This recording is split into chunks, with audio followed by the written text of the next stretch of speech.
I came here to Washington this afternoon in good faith, expecting a serious and bipartisan dialogue at the White House regarding the infrastructure challenges facing our city and our country. I came here on behalf of 8.5 million New Yorkers to have a real conversation. What I confronted was something very, very different. And it all has to do with this press release that was put out by the Department of Justice this morning, the very morning that this meeting was supposed to occur, with no warning whatsoever. This press release refers to a program the federal government sponsors called the Edward Byrne Grant Program. Let me explain what that means to New Yorkers. This grant program is named after Eddie Byrne, police officer Eddie Byrne, a member of the NYPD who was murdered 30 years ago while in the line of duty. He was murdered because he was protecting an immigrant who had come forward to the police and testified against criminals. An immigrant New Yorker who put his own life on the line to help our criminal justice system, who had been threatened and had police protection. Eddie Byrne was that police officer protecting him that night, and he was killed by those very same criminals. This grant program was named for him to honor what our officers do and to honor the fact that our federal government has to support cities in keeping us safe. Now, New York City is the safest big city in America.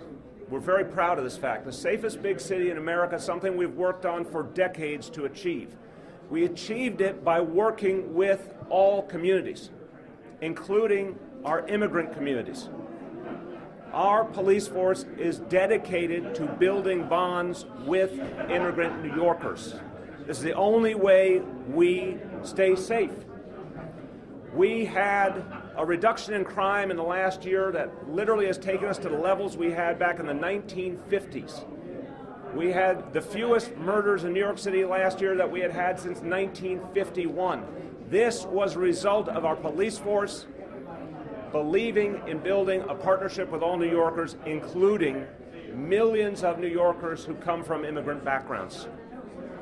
And our police force for decades, in both Democratic and Republican administrations, has refused to ask New Yorkers their documentation status when encountering them. And this is one of the reasons why immigrant New Yorkers trust the police and will come forward to the police. God forbid they've been a victim of crime or they're a witness to a crime. Immigrant New Yorkers, documented and undocumented, feel safe going to the police and working with them, and we will never let that change. A year ago, the Trump administration threatened our funding, and we made very clear that that threat was unconstitutional. When the immigration executive order came out, it was aimed at the heart of law enforcement in cities all across America. And my police commissioner said at the time that we would never allow a federal policy to compromise our abilities to keep our people safe.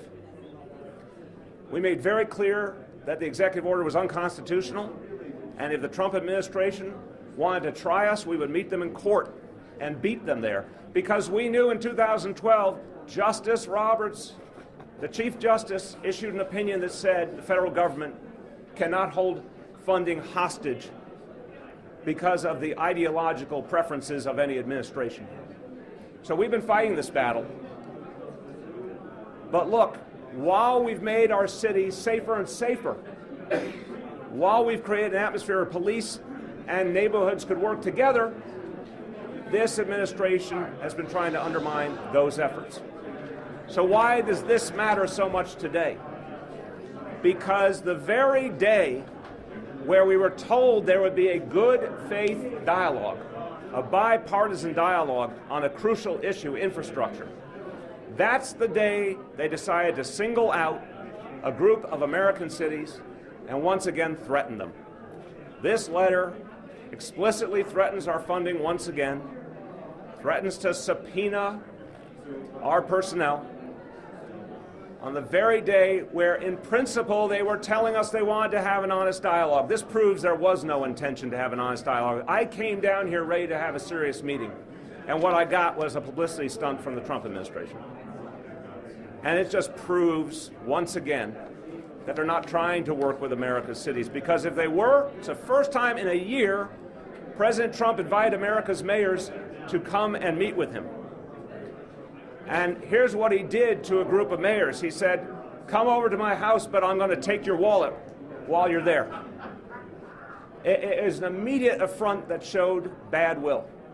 So look, it's astounding to me that this opportunity was undermined by the president and his administration. Because if he's serious about his infrastructure plan, he should want to have mayors working with him. But for so many mayors today, it was a slap in the face to our cities and our people. And a lot of mayors, even if they weren't one of the ones listed in this letter, a lot of mayors felt it was a slap in the face to the entire U.S. Conference of Mayors and were unwilling to meet under those circumstances. That's what happened today. I'm really sorry to tell you all this, because this is not what I expected, and this is not what I think any of us as mayors think is normal, and this is not what the American people should think is normal. With that, I want to welcome your questions. Have you gotten any response from the Trump administration? There was some kind of press statement, I believe, put out, but again, this has been incoherent. Originally when the meeting was called, some mayors were invited, others weren't. And it was not clear. I know I was not on the original invitation list, and from my point of view, if you're not going to invite me to a meeting, you don't invite me to a meeting. Then they invite and do this the very same morning. So, the whole approach has been incoherent, but I have not heard any response that makes any sense from the White House. This is the White House response. Earlier today, the press secretary, Sarah Sanders, said the White House has been very clear. We don't support sanctuary cities. If mayors have a problem with that, they should talk to Congress, the people who passed the laws. What is your response to that? Then they're simply trying to demonize immigrants as part of their current congressional strategy. That's what that says to me, if that's the game they're playing. So why, hold on one second, why, if they say they want to have a meeting with mayors, and you've literally got the vast majority of the mayors in this country, of the biggest cities in this country right here for this week only, if they really wanted to have that meeting, then why play that game in the middle of it? If this is about their efforts to divide and to play racial politics, then again, they were never serious about the meeting to begin with. What does a boycott accomplish? You can't even call it that, because we came here ready to have a meeting. And again, our cities were affronted purposefully the very same morning. It reminds me when Senator Durbin and Senator Graham went to have a serious conversation about a compromise on the immigration issue. And that was the meeting where Trump used horrible derogatory language towards other nations of the world. And people were outraged. It was a purposeful effort to divide and somehow to destroy what would have been a productive effort at compromise and consensus. Here were mayors, a lot of us don't agree with Donald Trump, but we were willing to go and try and have a dialogue on infrastructure. Why is that the day they single out a group of American cities and once again threaten our funding? It makes no sense. Mr. Mayor, you're telling President Trump what you're telling us now as you gone to the meeting? If there had not been this obviously premeditated attack on these cities, I would have gone to the meeting. If the meeting is actually a dialogue about infrastructure, here's what I would have said. I would have said, President Trump, you said on the campaign you wanted a trillion dollar effort. On the campaign trail, President Trump repeatedly said he wanted a $1 trillion infrastructure effort. I would say, let's do that. Show us that plan, show us the money, and let's get to work. What we've seen so far, the leaks that have come out about the infrastructure plan, it sounds like a plan to help financiers and the private sector. It sounds like a lot less than $1 trillion. It sounds like something that's not going to work anytime soon. So I would have challenged them. I'd say, live up to your original vision. Put $1 trillion in federal money on the table. Let's get to work. That's what I would have said to him. Mr. Mayor, what does this do to your relationship with President Trump? You haven't spoken to him very much during his administration. No. Tell me a little bit about your relationship. Look, I met with the then president-elect days after the election. I attempted to have a dialogue. I had not seen any follow-through on that dialogue from the beginning. A lot of us hoped we would see some honest moderation when he took office. We saw the exact opposite. I have not had any consistent dealings with him since. I have met, however, with numerous members of his administration. And when I've met with the members of his administration, we have had a serious and substantial dialogue, which at least gave me hope that this invitation was a real invitation to dialogue on infrastructure. Again, it makes no sense to me. If I was inviting someone to come meet me, I would not attack them and their city that same morning. Mr. Mayor, if I could ask you a question. Go ahead. You know, about infrastructure now, by sitting this out, what are you going to do about your crumbling roads? We obviously are going to fight for really huge federal investment in infrastructure. I worked on this several years ago with Republican and Democratic members of the House and Senate. We actually got a real increase in the highway bill because a Democratic and Republican mayors got together and pushed the Congress, and we actually found some success. I'm going to go work with the Congress and try and get the changes we need. But if the administration doesn't want to have a serious dialogue, we'll keep working in New York City to fix our own infrastructure, and we'll work with the Congress. Mr. Mayor, I wonder if you think you could accomplish more for New York City by being inside the tent than outside the tent. Obviously, Marcia, whenever there's a real dialogue, you want to be in the room trying to have an impact on the policies, but this clearly was not going to be a real dialogue. Again, no one invites someone to a meeting and attacks their city the same morning. So are you saying that this was premeditated, that he knew he was going to do this? This went out, I don't know what he personally knew, but I knew his administration did something premeditated because this went out first thing in the morning, and this is from the Department of Justice. And we can safely say that what Jeff Sessions does is clearly a leading edge of the entire administration. So they did this morning. They could have done any other day. They chose the morning, the very first and only time they have invited America's mayors to come to the White House. They attack literally a list of American cities and say they're going to take away our funding. So when you saw it, what did you think? What did you do? I was shocked. It made no sense that this was happening, and I immediately believed it suggested the whole thing was a charade.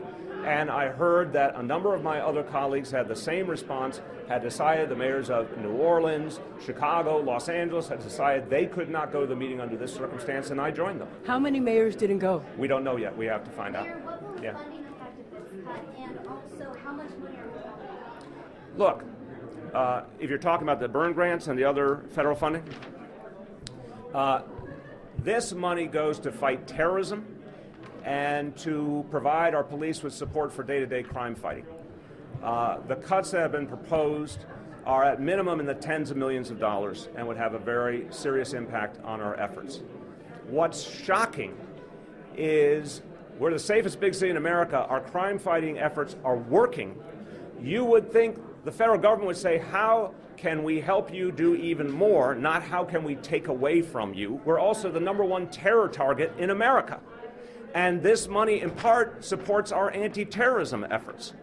So it's appalling to me that they would think about defunding the finest police force in the United States of America. And I said, this is one thing when I did have an opportunity to have a dialogue with the then president-elect. I said, on this issue of how police work with immigrants, please talk to the police chiefs of this country. If you don't want to talk to the politicians, I can understand it, but talk to Commissioner Jimmy O'Neill. Ask him what's the best way to keep communities safe, and he will say, by showing respect for immigrant communities. We have time for one more. Go ahead. Are you willing to We'll get do one arrested and to comply? Are you willing to get arrested to maintain the sanctuary cities? I think if they attempt to take away our funding, we will go to court immediately. We said this last year. If they attempt to take away our funding for the NYPD, we will go to court, and we will prove their actions are unconstitutional. The last one. Horrendous string in documents today revealed that he pleaded guilty to bribing Nassau County Executive Ed Mangano and an unnamed New York City official. I was wondering if you knew who the unnamed official was, or if you could weigh in, or if your office has... I don't know anything about that specifically. I've only heard about Nassau. Thanks, everyone.